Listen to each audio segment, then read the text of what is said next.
started recording at 306 666, magic number, of course. And yeah, I guess for those that are listening, if anyone is out there in Minnesota in the fields, picking their barley and thinking about what's going to happen in bygone ages, which is all coming once again in the future. Yeah, thanks for tuning in. And this is episode 30. If we are live, James, are you there? Yep, we're here and we are live, and we are alive amazingly, given what we talk about. Yeah.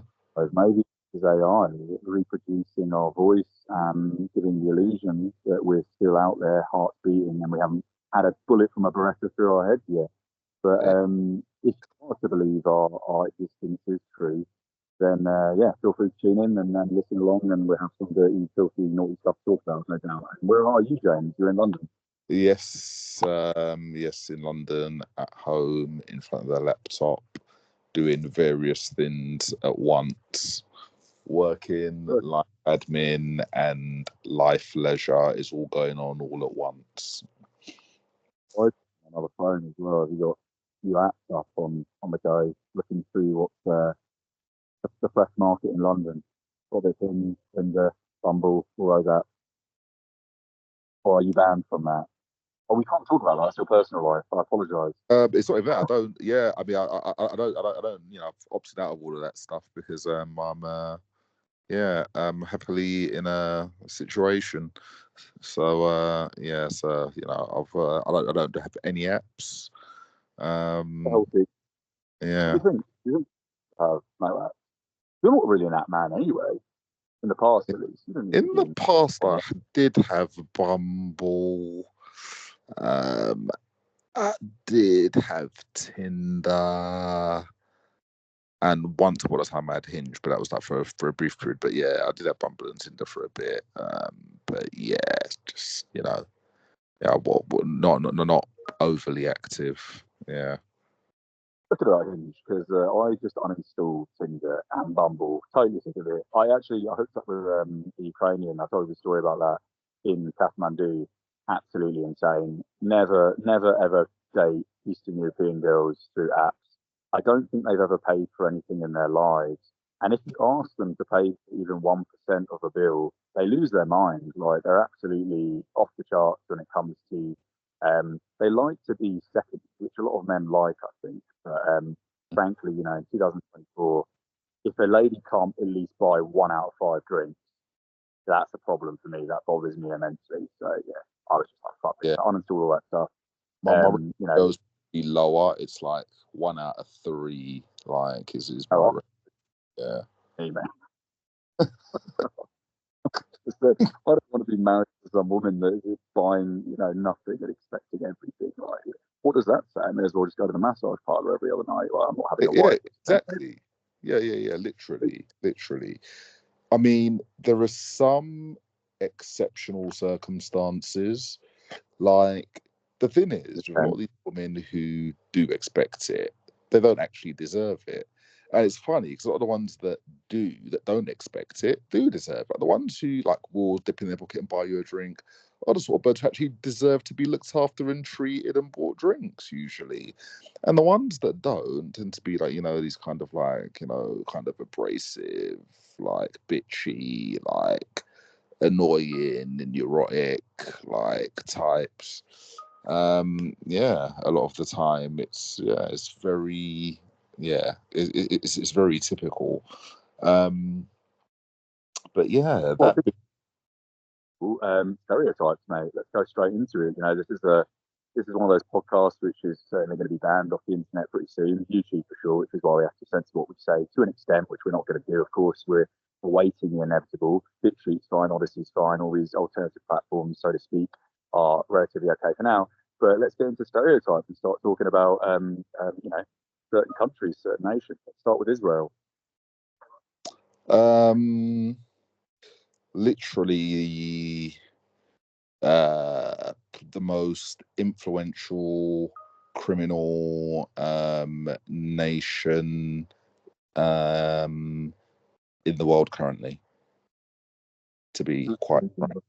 And that's officially speaking that's what I say. Oh, and we're just talking about, geopolitically, what they're doing at the moment, and what they've done historically, and their residents, not even their residents, their people from that lineage have an unequivocal amount of power.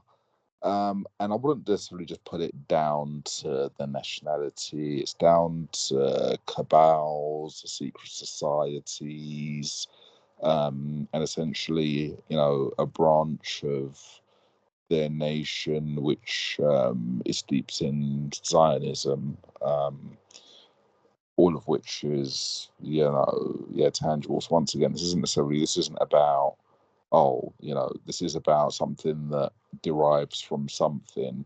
And, there are other aspects. There's also like a Bavarian aspect. If we go back to obviously the origins of, what they call the Illuminati, that was, that was started in Bavaria. So, and once again, if you look into that, there probably is a link to,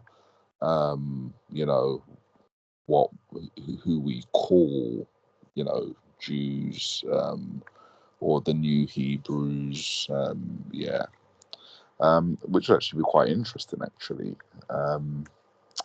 Yeah, so that's quite interesting to look into. Like the guy that founded the Illuminati, what was it? What were his links to Israel? Were there any direct? Let's see. Yeah, I am audience members, 3 whiskeys, 2 vodkas, and a rum in. So that's what makes the conversation more enlightening, pun intended. I can't remember the guy's name, but it was founded in Bavaria, modern day Bavaria, naturally because a lot of modern Judaic practices are synonymous with Germany. I mean, Ashkenazism is a branch of um, Israelite faith, for lack of a better term, or culture that branched out north of the Caucasus, settled in Russia, and then worked its way down into Eastern Europe and settled in Germany, where it became prosperous based on the geographical location. And consequently, they are today a group of individuals that have absolute prowess over the planet.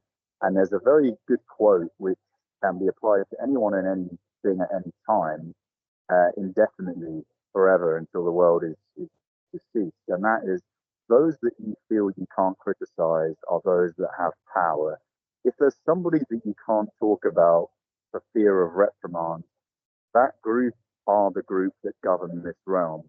No one cares about saying things about Congolese or, I don't know, Chabs and Estates in Birmingham or any other culture on the planet. But the moment people are in a situation where a debate is focusing on Israel or Judaism, people are automatically scared for their careers, for their livelihoods, and they curb their expression. And that is because that is the group that controls. You shouldn't Yeah, fear what have prowess and power, um, overarching control. I have a funny story, James. A funny story, completely unrelated, or almost completely unrelated from this, but I wanted to introduce you to this.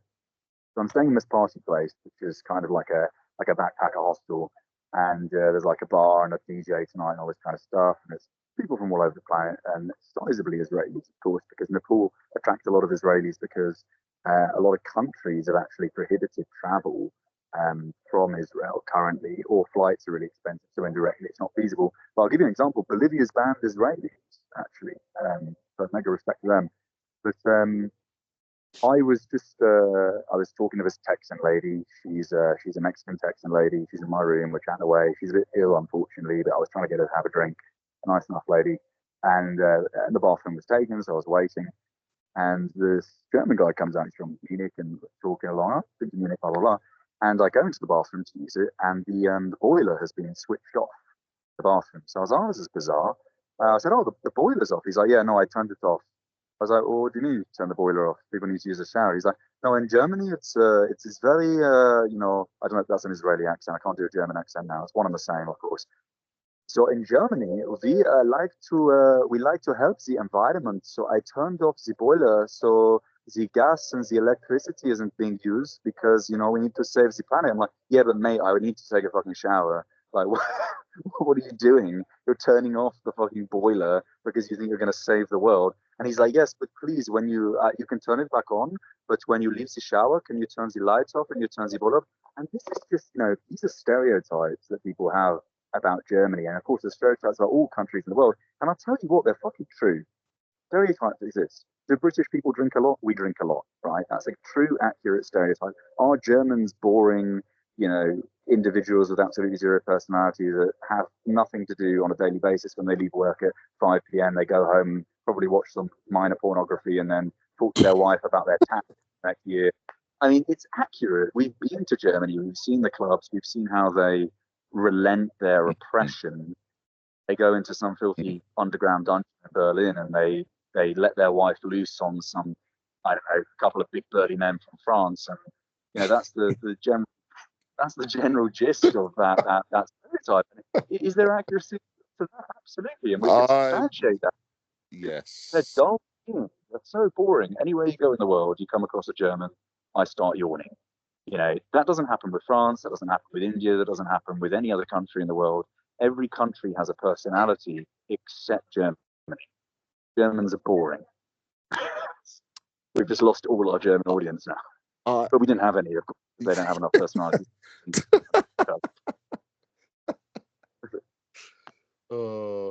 Yeah. I would probably say maybe like the Scandinavians and Japanese might fall into like a similar category as well. They're a bit, they seem a bit repressed as well. But I mean, Scandinavia is quite a broad term. Maybe specifically somewhere like Denmark, I would say.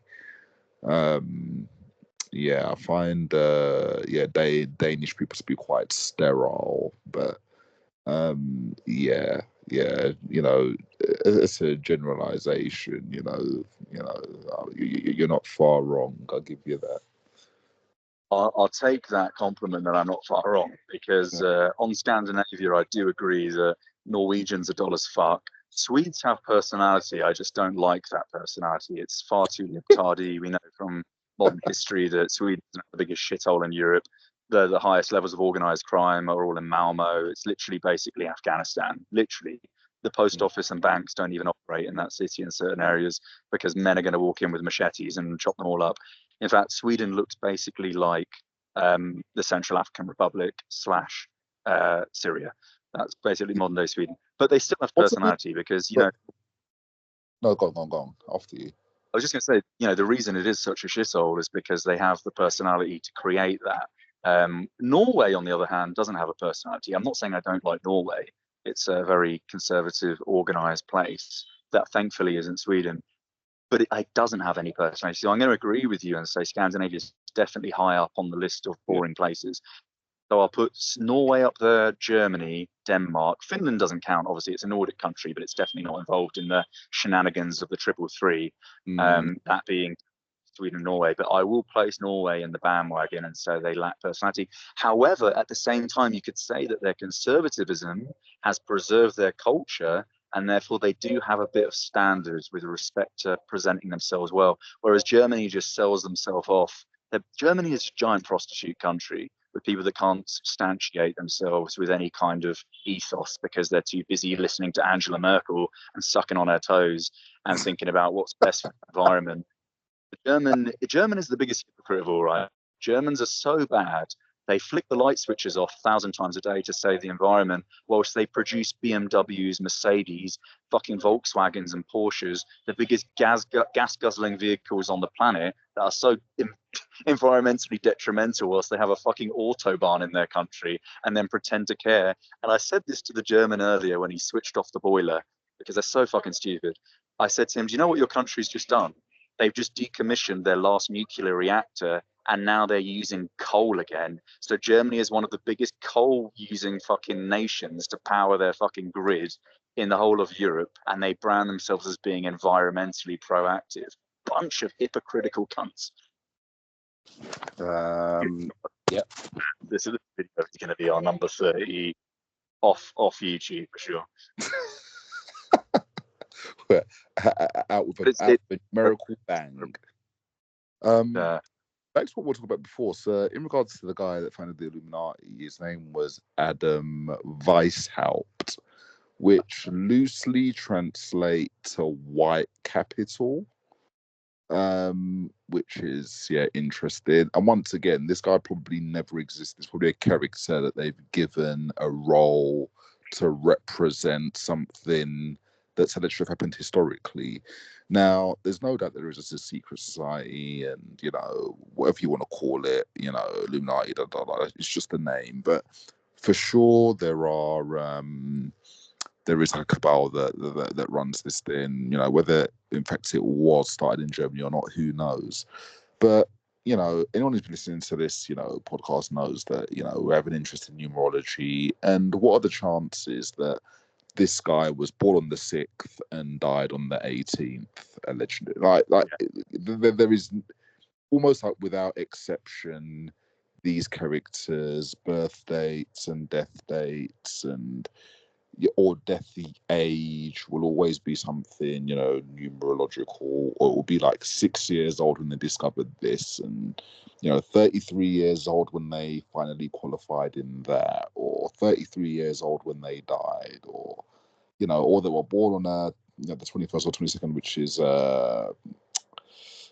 an astrological cusp and also has esoteric kind of connotations. Always. And I'm sure if we were to dig, there probably are links to who. He was who almost rhymes with who we're talking about. Almost, not direct. Yeah, let's see who his father was. This is where it gets really unlike, though. We need to pause ourselves and think about what we're doing here, because we're having a podcast, we're discussing, and we are acknowledging that the world is censored. And I even gave that quote about how those that you're fearful of talking about are those that are oppressing society, and we're too scared to mention the word Jew. And everybody is in the world. Everybody. I'm not saying we're scared, but we're clearly curbing our discussion so that we cater to maintain a platform. Yeah, maintain a platform. And if we start doing that, we sacrifice our integrity. And I don't want to do that. I have definitely done that consciously, but mostly unconsciously when we've been talking in the past. We're like, oh, we shouldn't say this word. People talk about Muslims all the time. People talk about Christians, Hindus. People mention every other country in the world. And the moment Israel comes up, everyone is fucking petrified that their employer is going to fire them because the bank is owned by Jews, the publishing house is owned by Jews. They own absolutely everything. They murder people every day in the fucking thousands, mostly kids and women because they like doing that. And everyone applauds them. And any other country that does that gets fucking sanctioned. Yeah. So we should do that. We should stay true. And, obviously people are listening to this now, and the word anti-Semitism gets thrown out because that's a word that they created, which doesn't actually etymologically make any sense, because Semites are people that exist in Ethiopia, Djibouti, Eritrea, Ethiopia, Egypt, the Sudan, and all across the Middle East. It's not synonymous in any way with people that are self-proclaimed Jews from the state of Israel, but they've used the term as a mechanism to victimize themselves so that they have the leverage to claim minority status and thus persecute any form of position, therefore enabling them to invade places like Gaza and West Bank, murder millions of people, and get away with it. And I'm absolutely sick of it. And no one stands up for what they believe in. It's absolutely preposterous. And those that do, of course, get sacked. That's why they set that precedent. They own the publishing houses, they own the media corporations. Literally, for those that are listening and think it's conspiratorial, Reuters, which all media agencies essentially go through, it's a directory of the news in essence. And you pick a story out and you publish that, and you pay, essentially, you publish it on your newspaper. It's like a fucking Craigslist for the news globally. It was founded by Jews. And the rival, which I forget the name of, which begins today, same thing. Every newspaper that you can think of is owned by them. CNN, NBC, every single director, every CEO. Vanguard Group, of course, is the biggest investment company in the world. It's the Rothschild investment company. And they own everything. Coca-Cola, Pfizer, Moderna, Pepsi-Cola, every company that you can think of, every airline, all the loans that you get from a bank whether it's $1 million, $1, or $5 billion, it all goes through a giant hedge fund, and those hedge funds are owned by the same people. So, this idea that there is no conspiracy out there is ludicrous, because let's say every corporation was owned by a white Christian. People would say, oh, it's racist and oppressive. Actually, every corporation isn't owned by a white Christian. No corporation is owned by a white Christian. Not one, zero. They're all actually, if you follow the money, they're all owned by Jews. Every single one of them. Every single one of them. I think probably white Christians probably hold a lot of executive positions, just this The belief to create that division in society that white people are all, murdering and killing. But if you look at the biggest corporation that ever existed, which actually founded India, which is the East India Company, Jewish company, it's the Sassoon family. They're British, but they're Jewish. So are they really British? This is the problem, because Jews don't look at themselves as having a nation state other than Israel. And I'm not saying all Jews view Israel as a nation state, by the way. I think people that truly follow the faith, some Hasidics and some Orthodox people actually don't believe in the state of Israel, and they don't believe with the symbology that is supplanted in the flag, which is, of course, Masonic. So, I'm not saying all people that are, Jewish are sponsoring this agenda, but the general indoctrination that's happened and has been supplanted in that culture for such a number of decades has made these people believe that they need to do their military service for 3 years. They need to go and kill a load of people. They're constantly being attacked. They are the victims. And often you speak to Israelis and, you have a educated conversation for a few minutes, and these topics come up. And, I'm one to push these topics. Hence why, we discuss these things, because we're not scared to talk truths. And, these people are actually genuinely oblivious. Most of them are young kids. They're completely oblivious to the fact that every fucking corporation is run by someone of that faith. They're not taught it. They're indoctrinated as much as the next person. And of course, that's how you maintain the state. You have your little militia, your army, and the comparisons between National Socialism and communism and authoritarian mechanisms of societal control are hilarious, because the most ultra-nationalist front that exists on this planet today, the most racist ultra-nationalist country, is Israel. Period. 100%. Yeah, 100%. And no brain would say that. Absolutely. And, especially in regards to, they've literally, even if there are some people who'd be like, oh no, it's not, it's America, for example. But if you go into who funded these movements, like the Ku Klux Klan, and who funded the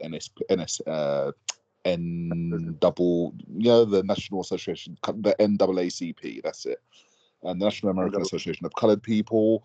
And even if you want to go into the Nation of Islam as well, another shill organization, who's funded all of these things, who's funded Black Lives Matter, who's funded, anything that's mainstream and potentially divisory and shilly, they've funded it.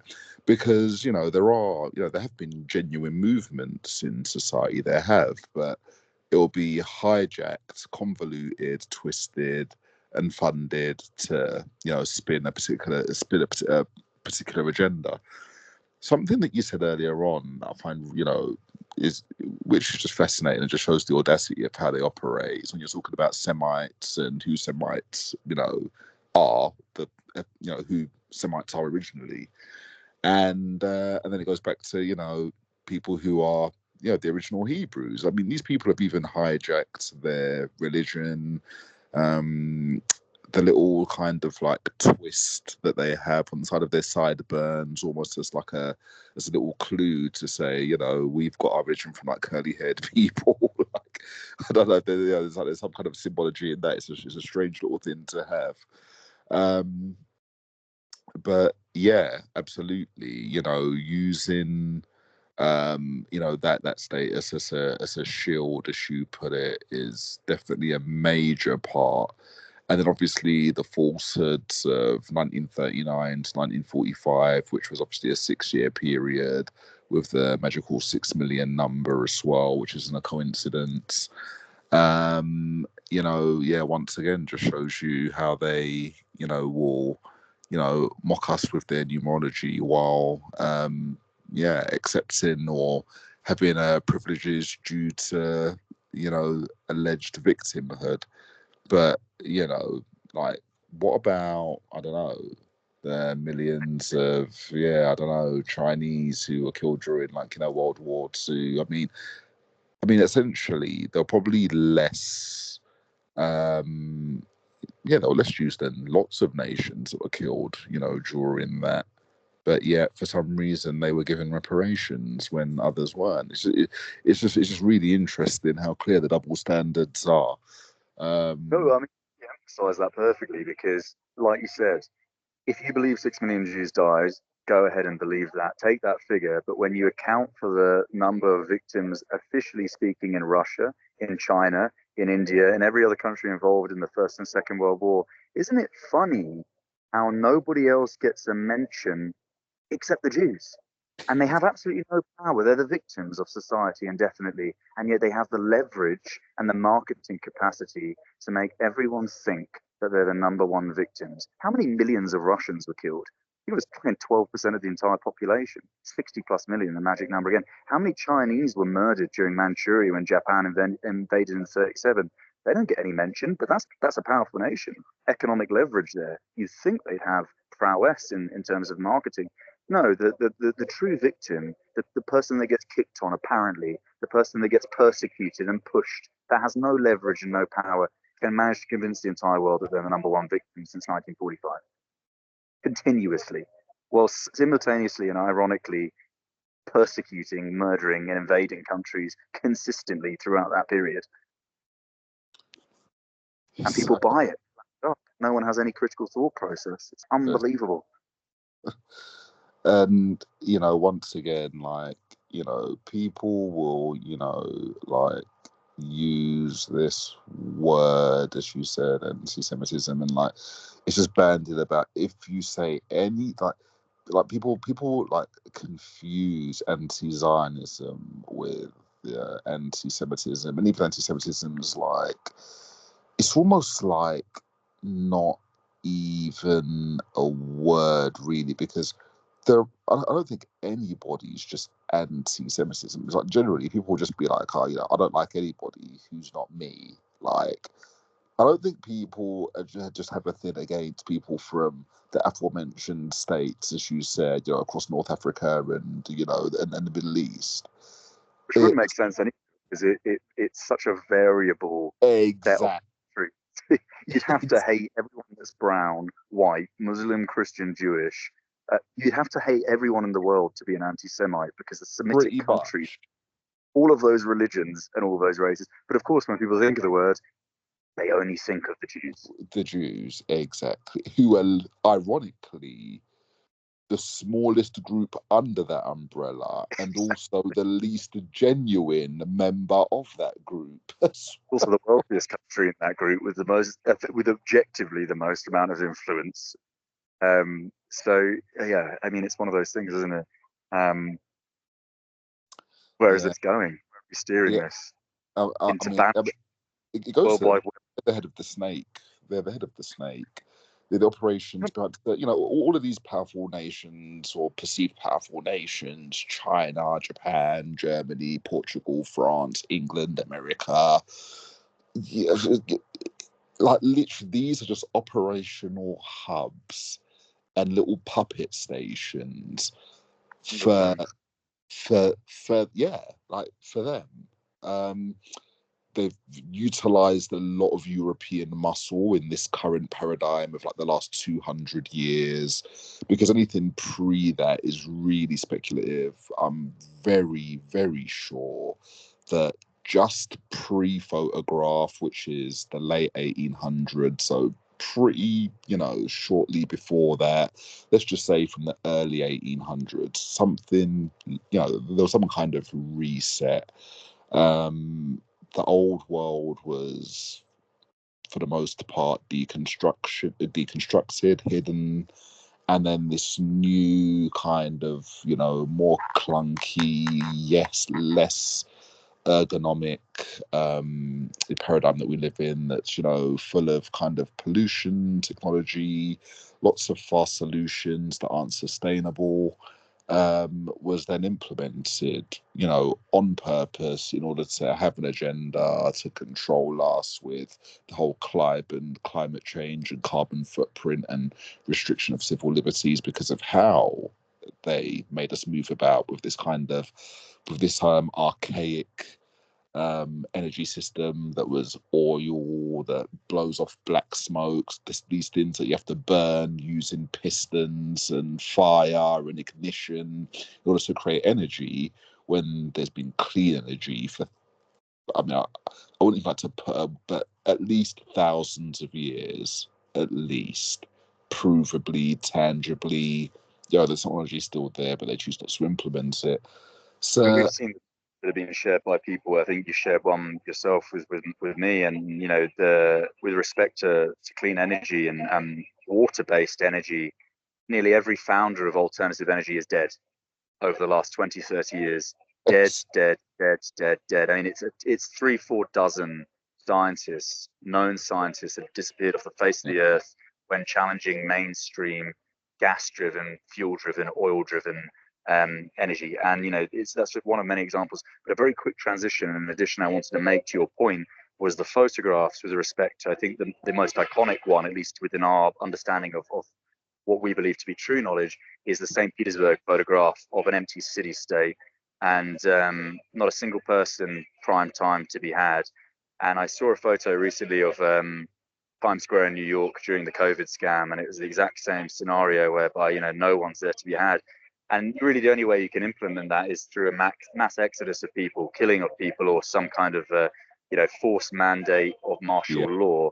And we've seen this time and time again, and it's so easy to implement. And I then, at the time, coincidentally, was reading a book, and I shared an image, or just the source with you, I believe, and that was about Nepal. And I was reading a book on Nepal just because I'm here now. I don't want a bit of historical background. And I was shocked. The East India Company, who we referred to earlier, which was a Jewish-run company which controlled India and much of Asia at that time, made their money through drugs, actually opium. And they laundered it through HSBC, Hong Kong Shanghai Bank.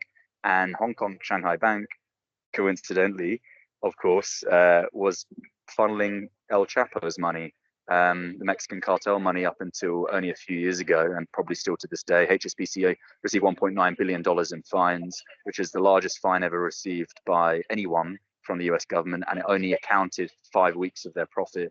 And they were laundering $362 billion of drug money from Mexico each year, provably, and an estimated $2 trillion. And it's the same bank in the 1860s, through the East India Company, the Sassoon family, Sephardic Jews from Iraq, that were laundering money from opium. And they murdered tens of millions of Chinese people alone through the distribution of heroin.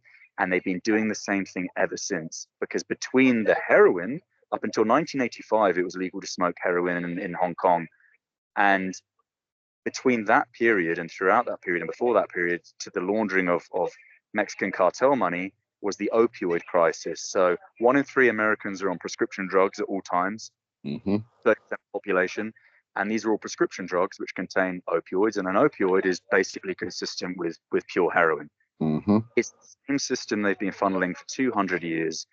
Fucking shell organizations, all these subsidiaries that are impossible to track and trace. And when people do have the passion and the moral stature to track and trace them, they're fucking dead. You never hear about them again. And there's no way for them to publish the material anyway, because the fucking Jews own the publishing houses. They own everything. If you go to a W.H. Smith in London, you go to a Foyles in London, you go to any bookshop in the world, everything that you see on those shelves is pre-approved. There are so many beautiful classics that people that are of age, at least, people like yourself and myself, are aware of. Classic books that just disappear off the spectrum. History disappears when it's viable for those that govern that historical narrative to make it disappear. When there is an incentive for them to make it disappear, it will disappear, no matter how substantial it is. You will not hear about it tomorrow. You will not hear about it. And that's why the focus is always the Holocaust. 6 million people apparently, which, by the way, is mathematically impossible if you look at the Almanac from 1937, but we won't even go into that.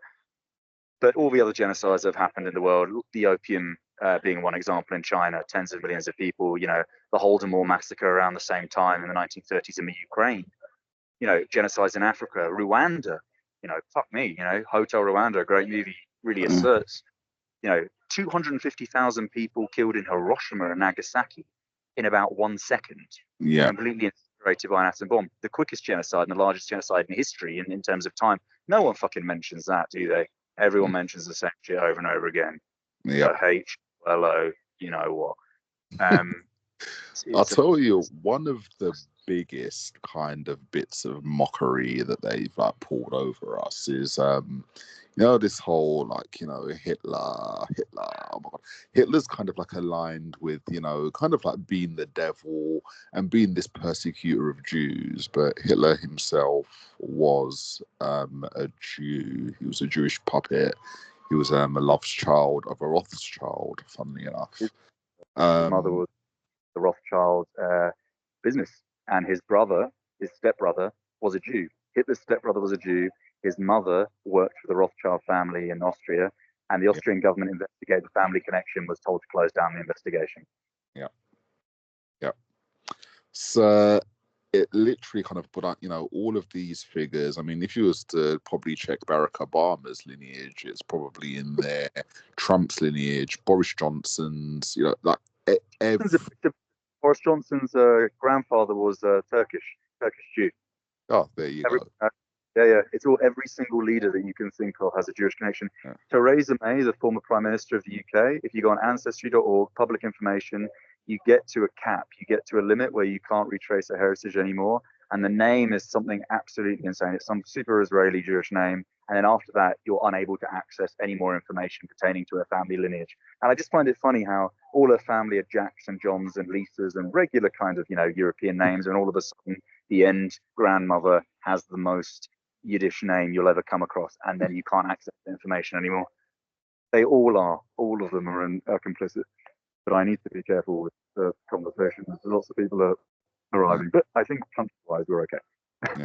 Yeah. And I mean, and once again, it's just like the world that we live in where objectivity is scrutinized and persecuted and nonsense is left to run amok and, almost like celebrated. It's absolutely insane. Everything's back to front. Literally everything's back to front. That's their motto, and it's basic business: order through chaos. That's the ultimate profit mechanism, isn't it? Yeah. So should we gear towards some comical things? You had some stories, right, from your happenings. Currently you're in the and then there's people around, but okay. Can you remind me of what some of them were? Well, there was the story with the you didn't get to get it in the doggy.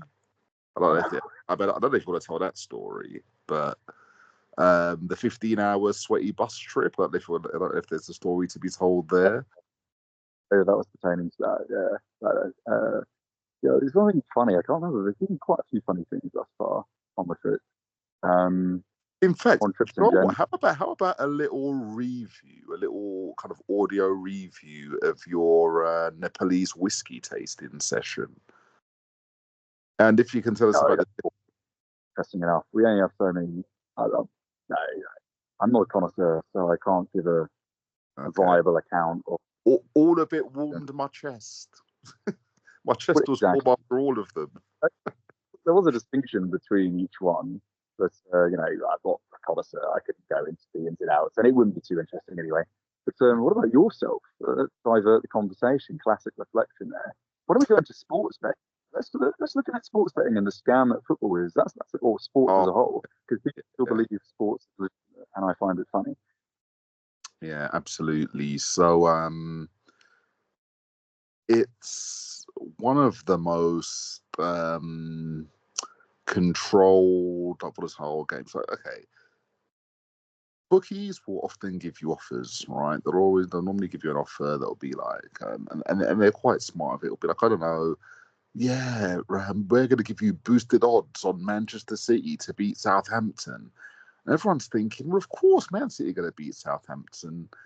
And what you'll find is in at least 7 or 8 out of 10 of these like offers that seem like no-brainers, what they're telling you to bet on will lose. And it's just like, it's so uniform. It's like almost every single time, There was, I think there was one recently. Yeah, it was. It was with the Man U Bournemouth game. Sorry, Manchester City Bournemouth game at the weekend, and it was like boosted odds on Manchester City to win, and they go and lose 2-1 to Bournemouth, of all teams. And it's just, this happens consistently. They know beforehand. Information is leaked from the clubs. Then they know the tactics that are going to be played, and they know the tactics are going to lose. But through algorithms and machine learning systems, all of these things, they know that if certain players play, certain players don't play, certain tactics are used. Essentially, with almost, I'd say, with about 95% accuracy, what the result's going to be.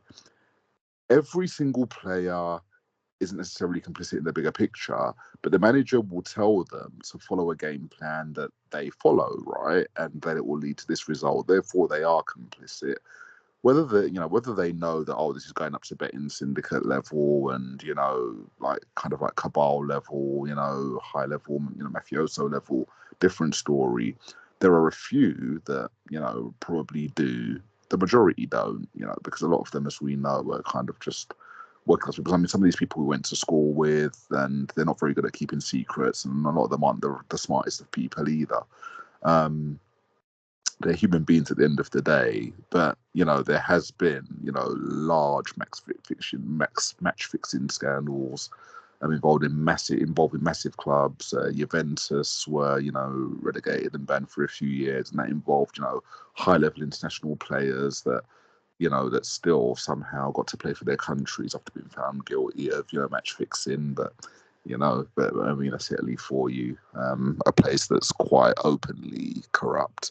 But that's the case with the world in general now. Things are becoming more openly corrupt.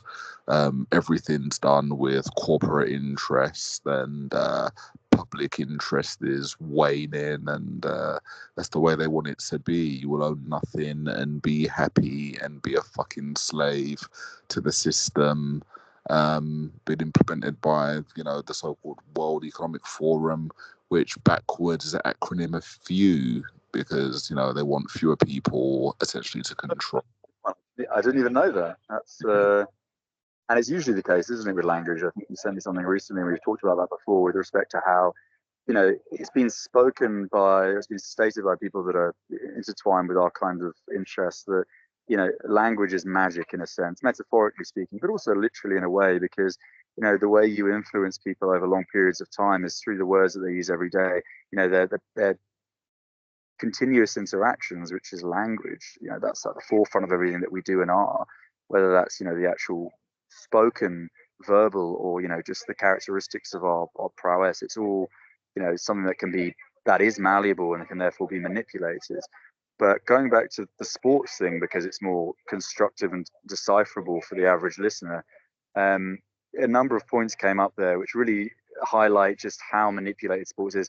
And again, all sports is corrupt, just like most things in life. But when it comes to high-end leagues like the Premier League or the NFL, or major money leagues, it is all corrupt. And I personally, the debate will always lie between responsibility, and I personally think every player is complicit, and I understand that not all of them are aware of the game plan with respect to the manipulation of the sport, but all of them are there, and as footballers or as sportsmen, they know something doesn't make sense on the pitch, right?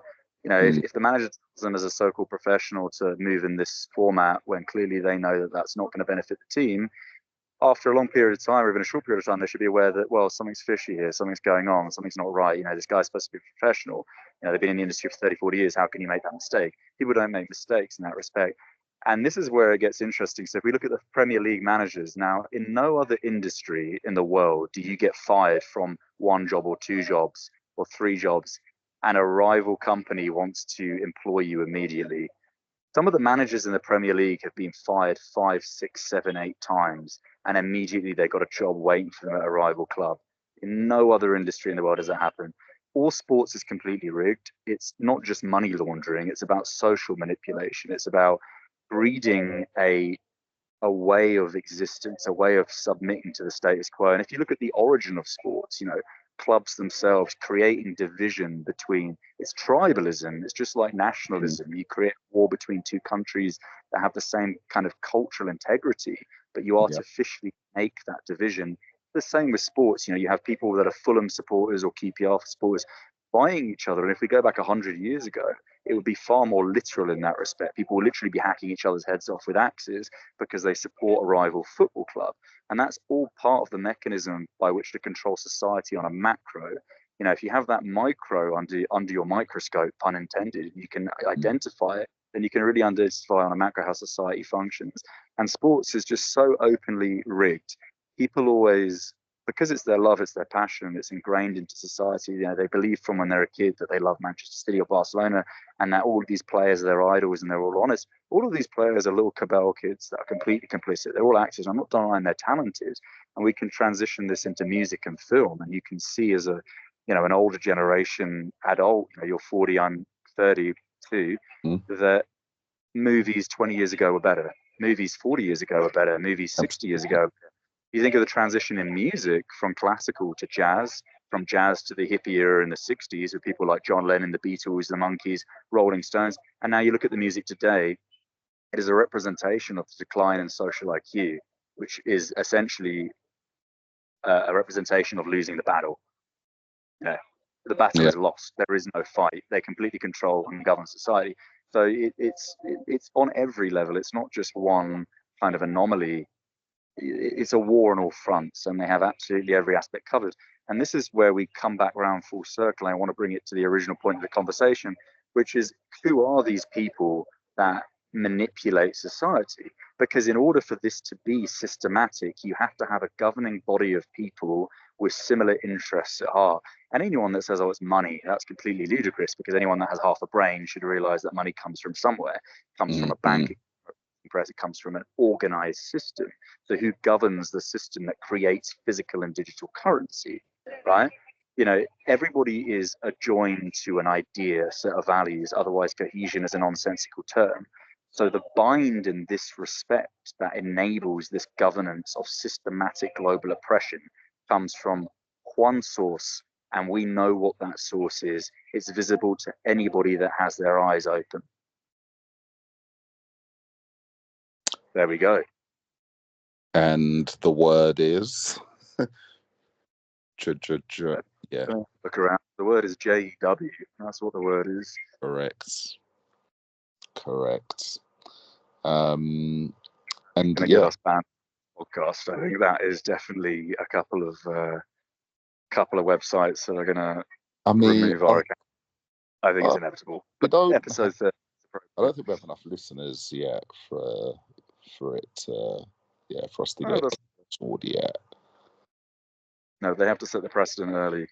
It's like trimming a hedge. Cut the bud before it sprouts. Yeah.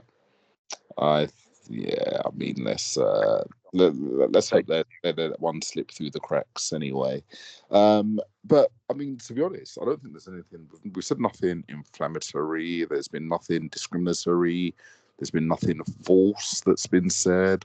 None of it's slanderous. It's stating objective fact. We're not talking about any racial group. We're specifically talking about people with the Zionist ideology, which is essentially a sect, a secret societal sect that has its roots in the Torah. That's I don't disagree with you, but I wouldn't agree fully, because it's not secret for a start. It is very much the forefront of that nation state. It is the political ideology that the government adopts, and that by default the majority of the people agree with. I never take the stance unless people are actively fighting against a regime that they disagree with that regime. So there is, one thing going to the pub and speaking to your friends and having a drink and saying, oh, isn't it terrible? We have this prime minister or this president, and what they're doing is so bad. But if you don't actually actively change that, then you are really complicit in the system. And of course, you have that on a kind of a lesser scale with respect to, say, French or British politics, or politics in most countries where, there isn't some active conflict and genocide happening. But when you are at the forefront of a war and you're murdering women and children every day, or people as a whole, and then you go back and you have a hummus and some coffee and you pretend that you're not actually doing anything wrong. And then having spoken to these people for the most part, and it's not everyone for sure, I'm not, saying it's 100% of that nation state and that culture, but I don't know if the listeners know, but I think I've spoken about this before, me and James enjoy traveling and culture and all this kind of stuff. So having traveled for 10 plus years and over 100 places, the only country that I've ever been seriously abused in by the immigration authorities was Israel. And they're so sadistic with their attitudes. I can give you numerous examples of things that I've witnessed firsthand. For example, queuing in Eilat at the airport.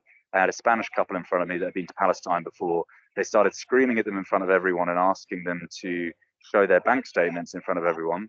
I had a Muslim girl in front of me, and in Israel, they have a question which they ask people at the airport, which if you asked in any other country in the world, it would actually be, it's full on racism. They ask, do you know a Muslim? Have you ever spoken to a Muslim in your life? That's a question they asked all people that were entering the nation.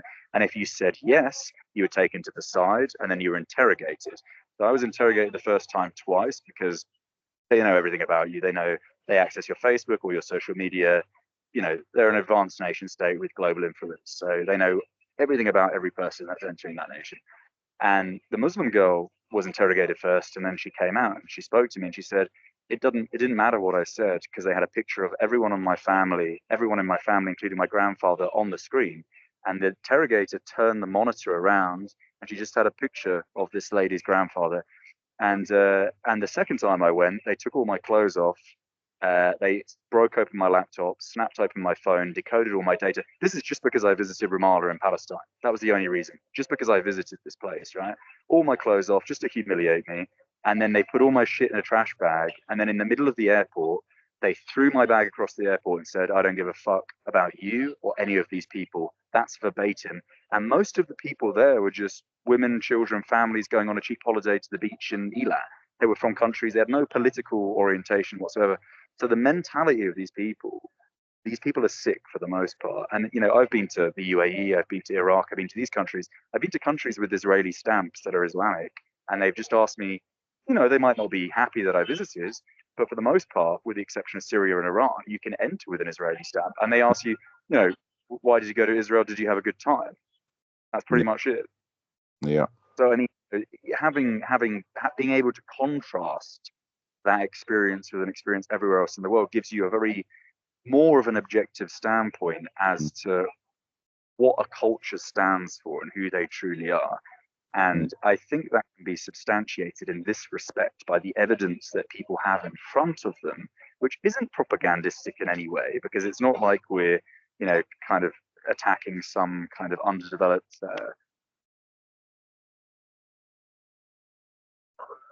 Oh, sure. Yeah, cool. Thank you very much. Hello? Yeah. Okay. I thought maybe you were being attacked by Mossad then. I'm glad. No, I think the waiter's asking me to leave. Okay. Maybe it's a Mossad agent. Yeah. No, it's funny. He's asking me to go, but no one here is Israeli. Everyone's Nepali or Indian. I think it's because I'm being loud. Did you need to buy like another coffee maybe to appease him? Or? No, I don't think so. I think he was pretty firm. Okay. Yeah, it's yeah. Well, at least that's all. It's all being recorded. That's good. Exactly. The name of the place, by the way, people, is it's Bulldog in Pokhara. So The Bulldog. No, it's not. It's not the British. I think it's just called Bulldog. We check that out. It was on the menu. Yeah, Bulldog. So give one.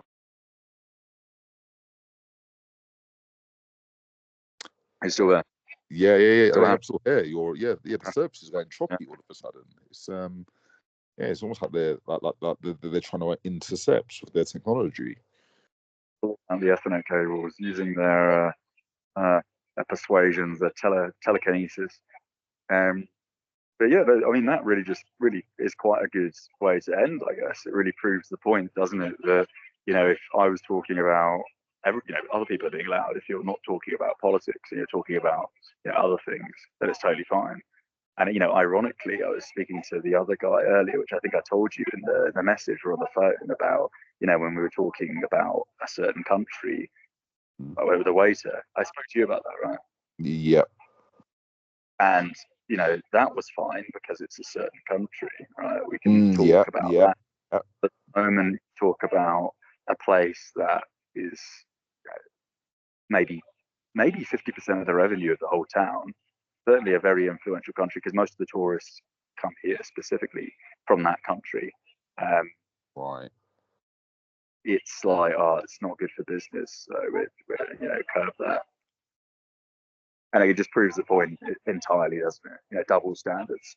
Oh, by the way, Nepal as a country, by the way, supported Israel in their. Is insane, given where it is geographically. Makes no sense whatsoever. That is crazy. And given its demographic as well, it just makes it. It's just purely political, purely. Yeah, I mean, it really shows the level of, the lack of governance that supposedly elite, non-associated countries have. Oh yeah. I mean, I suppose one of the cases that makes it, like,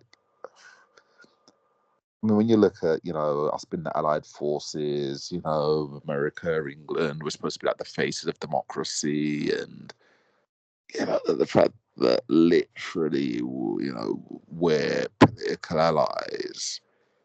It's just like the biggest fuck you, like the biggest, fingers in like the face of those who actually believe in that bullshit that we're somehow,